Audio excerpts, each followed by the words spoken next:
Troopers, and here we go. My name is Millie. I think I've spoken to many of you over the last few months, and I am excited that you've got 3 weeks to go before you get on that plane and hop over to the tropics of Costa Rica. What a treat you have in store. You've had a weird year of dashed hopes, and I know this trip is really going to turn morale around, and you're going to think, yeah, my gap year is awesome. So go grab a drink and a pen and paper, because I just want to prattle on for about 10-15 minutes on final things that I'm thinking about, want to share with you, answer questions which are kind of coming through from people, just to get you fully briefed pre-departure. So grab a pen. Got one? Okay, let's go. The boring checklist. Thank you. Most people have paid your invoice. Thank you for that. 2, your flights. Most of you have filled in your flights. Not filled in your flights, booked your flights even. For those that haven't, okay, and you might be thinking, am I going traveling on afterwards and kind of dithering over a decision? Let me help you there. It's imperative that you enter Costa Rica with an exit flight. Okay, that is part of the deal for their entry requirements. So there is no getting around it. You have to have an exit flight to get in, okay? Insurance. Remember, there are 2 insurances. The first is the homegrown, your home insurance, okay? Which is going to cover you for health, COVID, loss of baggage, illnesses, repatriation home, your normal travel insurance. Now, if you live in the UK, that is going to be the battle face, because that is the only one that insures you against, when there's a Foreign Office advisory against travel to that country, which there is currently. So Battleface is your option. Battleface also covers you for COVID, so that is great. I know I've spoken to a lot of you that live in Europe and America, and we've made plans, so that's good. In addition to that, we all have to get the INS, the Groupon, government insurance. There's no way around that. We just have to do it. It is just part of their entry requirements. It's, dare I say, it's not a scam. It's just one of those things. So we get that on your behalf, and we have to get it in relation to your return flight. So for the period of time you're in Costa Rica, this insurance has to match that time. Now, if you want to extend your return flight when you're in Costa Rica, do not worry, that's easy. Your Battleface insurance and your homegrown insurance can easily be extended, as can the Costa Rican insurance. Now, the Costa Rican insurance, the reason why we have to have it is because it also covers you for COVID, like Battleface does, but its little kind of extra thing is, if you were to get locked down in Costa Rica, which I promise you is not going to happen, but should that happen, the INS insurance will pay for that extended stay in country. So you've got everything in Costa Rica with your homegrown insurance, Battleface or INX, and the Costa Rican insurance. You're fully covered. Okay, is that clear? With your insurance, we need not, if you go into your My Leap area of the website, please could you fill in your insurance policy and emergency telephone number, not of the INS, but of your homegrown one. Now, the reason we need that is, should there be an accident overseas and I'm on duty and I need to activate a case, I could just go into our database and we've got the numbers. We don't need to get hold of anybody. We can just go really quick. So that's just an extra bit of admin. And if you don't do it, you're going to get Zoe chasing you. So you might as well do it as a matter of urgency. Okay? Also in this kind of checklist, your injections, I hope you've all got those sorted. There is no malaria there, so you don't need malaria pills. And on entry, you've got the visa. You get the visa on entry, providing you've got all the right things lined up, and you therefore get your 90-day tourist visa on arrival. The address that you're going to put in there is the Rosa of America, San Jose. That is where you're staying for your first night. Okay, got that? The next thing is the PCR test. Now, I know this is currently not a requirement for Costa Rica, but it so easily could be. After Christmas, there is talk and they can change their mind literally like that. And they usually do it on the first day of every month. They can just change the entry requirements. So for a matter of being safe, please, can you get a PCR test still in the 72-hour window pre-departure? That means you're leaving at 10 o'clock on the Friday. We need you to have it. It is at 10 o'clock on the Friday or 7:30 on the Friday morning without looking. But you need to have that therefore 72 hours later, which is the same day on the same time, but if you go work backwards on the Tuesday, okay, if that makes sense. The other reason why we need this is actually more important than, you know, from our point of view, is it just means that all 42 of you arrive in Costa Rica knowing that you are not carrying the virus. That is good for the camp dynamics. It is good for everybody that works and that is in the camp and is going to be part of your bubble. So we thank you. We know it is an admin bore. We know an admin bore and a huge cost.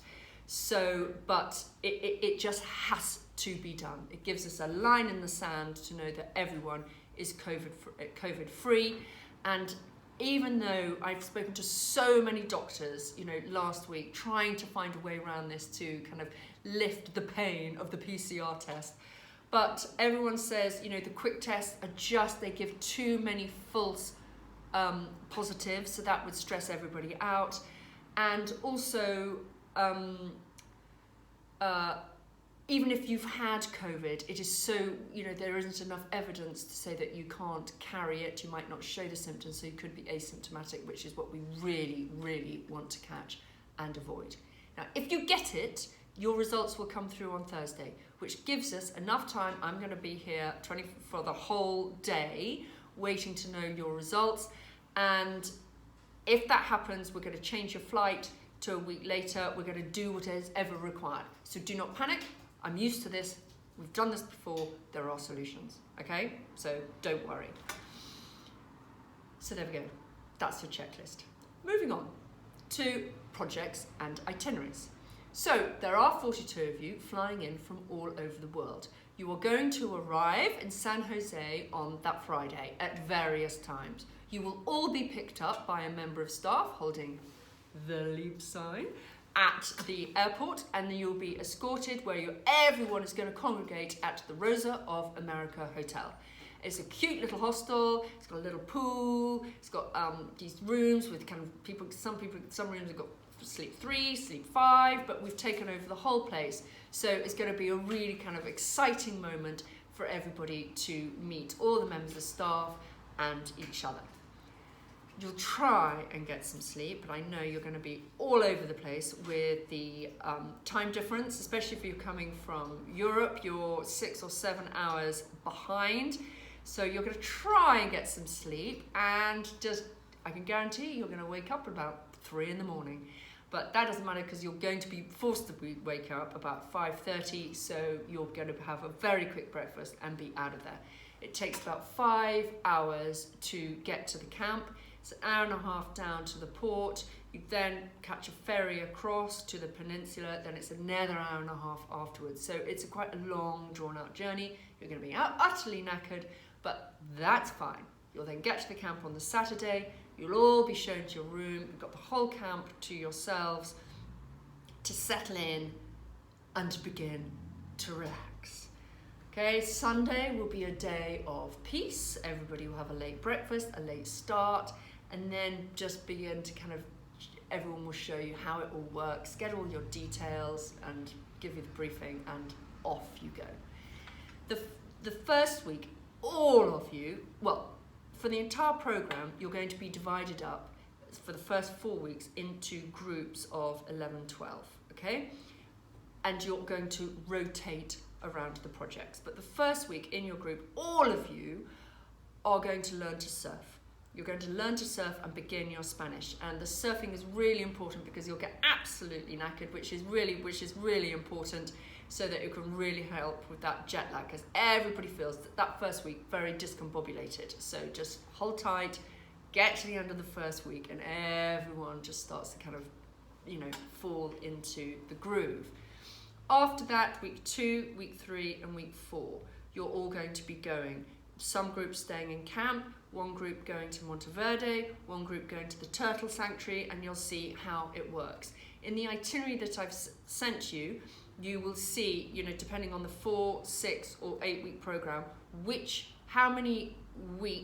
weeks and which phases are included in your program. Okay, so that will all be sorted. So right now I can't tell you the order, but whatever you're planning, so the 4 weeks, you've got a week at Serenas, a week of the surfing, and 2 weeks of project work in camp, that will all happen, okay? And everybody else will build it up. If you're there for the 6 and 8 week programs, we've added another Turtle Week destination. So you'll have 1 week at Serenas and 1 week at ASVO.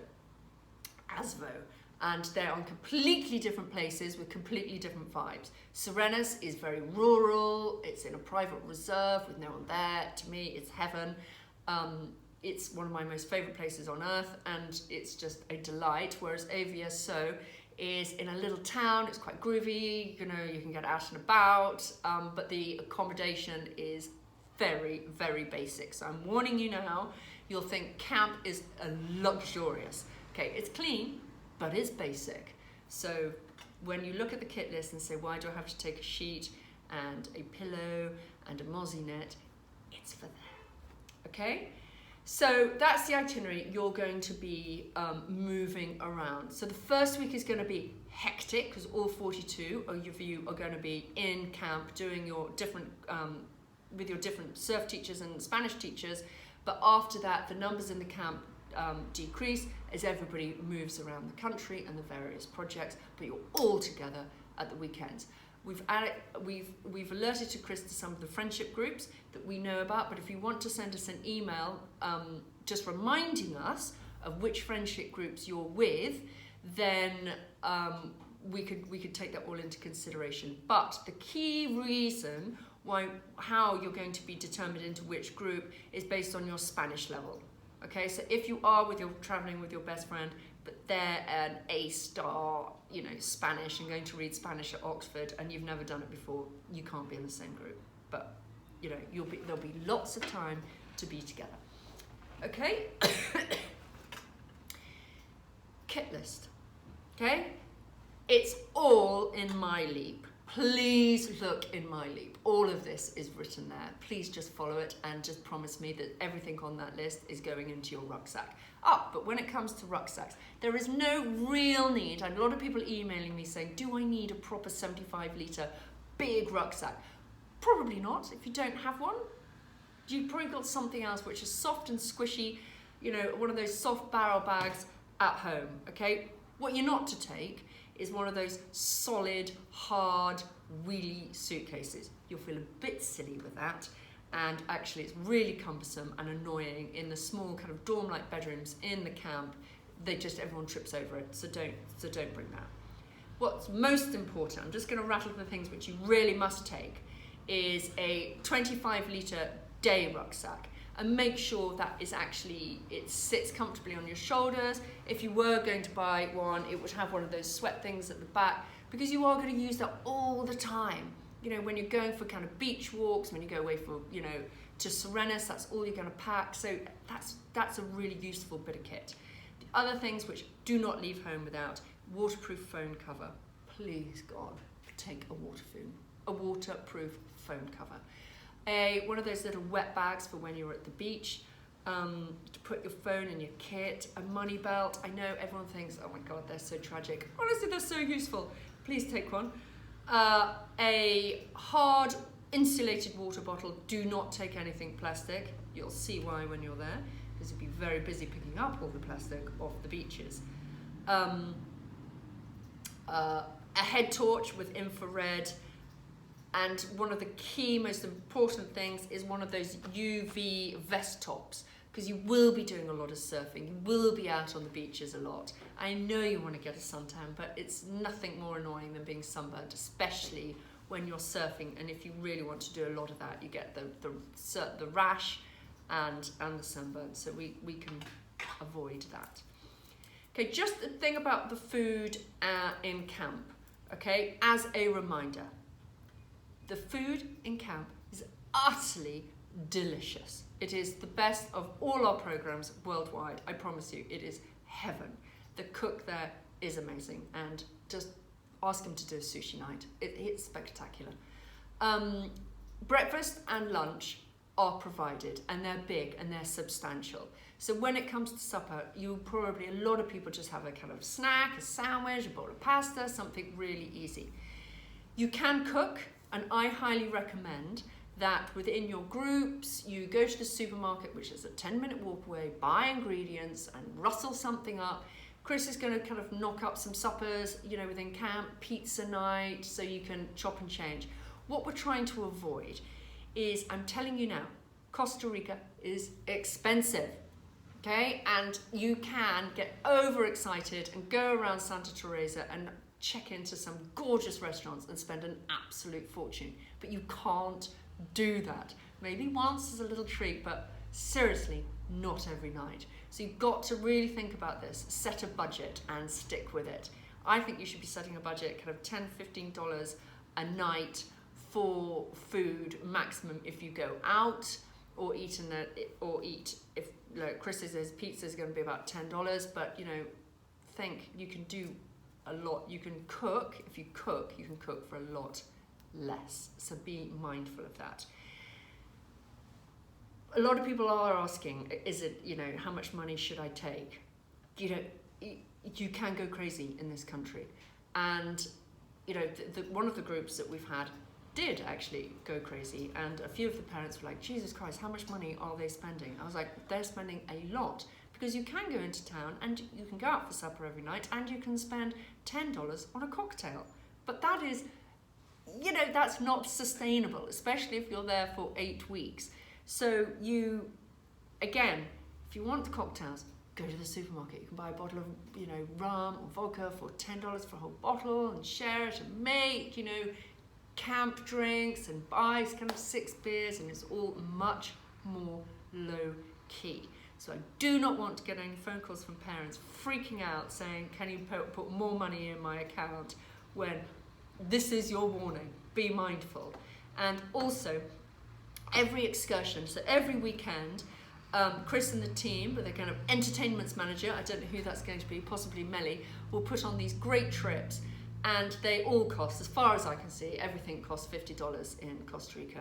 Going to the jungle, $50. Oh, the only one that actually is more, which is a weekend excursion to the Kuru National Park. You might want to do that, but it is $150 for 2 days and nights, and it's got masses of things, kayaking and jungle trekking, all included. You might want to splash out on that, but just think it through and just choose a couple. You don't have to do any of it. Right, bear with, I'm just looking at my list, and I'm probably thinking, God, she's prattles on. I know, I've just got a lot to say. Okay, health and COVID. Everyone's, as it turned into a kind of swear word at the moment. As you know, okay, we have to keep you safe, and the only reason, the way we have managed to do this is by you going and travelling in the LEAP bubble. And it has worked brilliantly for the last 2 groups up until Christmas. You won't, it is just like being at home. When you're outside the camp and you're going to the restaurants and the cafes or to the supermarket, you've got to wear your mask and you've got to do the hand sanitizing. It is no different. There used to be a curfew, but the curfew is no longer. But the restaurants, they are kind of closing a lot earlier than before, apart from the weekends when it all goes, crazy on the beaches. But, Chris is definitely encouraging you to be chilled Monday to Friday, have a few drinks in the camp, supper in the camp, keep it low key. What we want to keep the bubble tight, What we don't want really is everybody kind of going out partying on a Saturday night, mixing with all the tourists that come down to Santa Teresa from out and about for the weekends, catching COVID and bringing it to the camp. That would be really boring. So there's 42 of you, there is enough of you to have a great time all together and to keep that bubble kind of safe and secure. But, you know, Chris and his team, they've managed it well. No one's felt frustrated or kind of curbed with their freedom. So, you know, he's brilliant at managing all the kind of the dynamics of it. So, you know, you're in good hands. When it comes to COVID, actually we have to look at COVID as much of a risk as other things which we are really mindful of in Costa Rica pre this. And the biggest risks that you guys have are dehydration, septicemia from cuts which people ignore and they get septic, and in that humid tropical environment, dengue fever, you know, and other such illnesses. So when somebody is ill, we're not going to automatically think you've got COVID. We're going to be very, very mindful and think, right, what are the symptoms here? Clearly, if they're COVID symptoms, you will be put into the isolation ward for 24 hours just to kind of see what happens. And again, we've had experience of this leading up to Christmas and how it all works. So we will take every case individually and look at it properly and calmly with you, your family, and with us. So we will kind of navigate those waters together. But when it comes to the other risks, so the dehydration, seriously, that is one of my biggest fears. And I've seen a dehydrated person get really ill very, very quickly. Headaches, feeling feverish, you know, those are a strong indicator.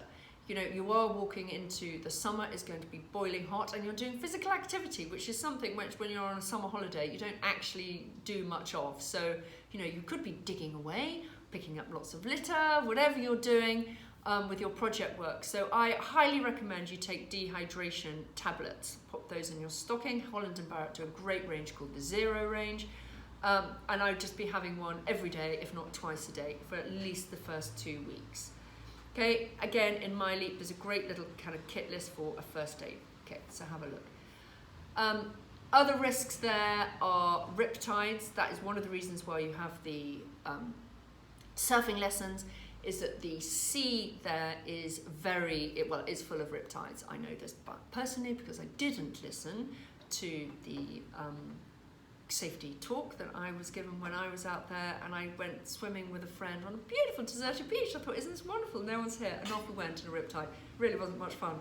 So do be careful and actually question yourself, why is no one swimming here? Why are there no surfers here today? And that will be the reason. Motorbikes and quad bikes. Everyone in Costa Rica, especially in Santa Teresa, has motorbikes and quad bikes. I officially hate them. Okay, I hate them. Chris hates them. They're always full of accidents. Clearly, we can't stop you, but I highly recommend you don't. Please. Drugs, clearly, like all third world, not third world, but Central American countries, there are drugs available, and there are people kind of selling them to you up and down the beach. Just a reminder, we have a zero drugs policy. If caught with drugs, I'm afraid that is it. People are just asked to leave the camp. No questions, it's done and dusted. So just, there we go. And my last and final thing on the risks are the beaches at night time. Please don't go onto the beaches alone or with a friend after dark. Okay, it's too risky. That's where kind of muggings happen, and you'll see that in Santa Teresa there's a road, then there's a road of houses, then there's a beach. So that row of houses is very intermittent, so it is quite isolated and quite distant from where all the kind of the people kind of hanging out in the restaurants and bars are. So just be careful. Okay, we are nearly there. Okay, this is just the weird and wonderful questions. This is the last section. Okay, brace yourself. people keep asking me, is there Wi-Fi? Yes, there is. There's Wi-Fi all over Costa Rica. There's Wi-Fi in the camp. It might, you might not be kind of streaming Netflix videos, but I think you're going to be too busy for that. But there's plenty of enough Wi-Fi for everyone to WhatsApp, send photos home and to their friends. And also in all the cafes and the bars, there's Wi-Fi, so there's no need to get a local SIM card. Washing clothes, very easy. I highly recommend that you take some washing stuff and you wash your underwear in the shower and hang them out on the line. But we are right now building a washing area with machines and dryers, and I think it's going to be about, you budget about $10, what it has been working out, per week, $5 to $10 to get a big load done, and it's done by weight, so it's just highly practical and efficient. Can you buy lotions and potions, suntan lotion, all that type of stuff when you're out there? Yes, you can. Santa Teresa has got every type of shop you can imagine, including really groovy clothes shops. You can get everything. So you just need to take a starter pack of your shower gel, shampoos, suntan lotion. Do not post anything to Costa Rica. If you leave, if you forget things, then get it when you're just rebuy it when you're there, because the post, the FedEx, everything has to be charged, it gets taxed, and you can get really big bills. So just be mindful of that. Okay, so let me just have a quick rundown. Cash ATMs, you get the local currency out. With the money, yes, rewind to that very earlier section. There are ATMs all around to get money out. People are asking, do I get a Monzo card or a Revolut card? They are absolutely brilliant. I would say if you can, I don't know what you can get in America or Europe, but in the UK, the Monzo and the Revolut are brilliant because it's easy to manage your money. You could do your transferring from your own bank into that service, and they don't charge you withdrawals at the ATMs. Paying Chris for the Costa Rican insurance and for the first night's accommodation. If you could pay in cash, that would be brilliant. I know you're going to say, well, how much do I need? You need 50 euros for the first night, and I can't tell you how much the Costa Rican insurance is right now. It's about anything from about 170 to people going for 3 months in Costa Rica could be about $240. But I will know and send you those straight after, either between Christmas and New Year or straight after the New Year when we've got them. But I can't get those right now until I've got everybody's flight. We have to do it in one big shot. So that's, if you haven't booked your flights, chivvy on and get that sorted. Okay, I'm now exhausted myself. So I think you're pretty much good to go. In the final week, I will be sending you an email with a reminder and the telephone numbers of the people, the leaders who are going to pick you up from the airport. So you need to download WhatsApp because that's the best way to communicate with everybody out there. A reminder for you to do your the last bit of the admin, which is to get your health pass, which gives you the QR code to get onto the plane. That will be the last week's reminder. So until then, happy Christmas, and I'm excited for you. Okay.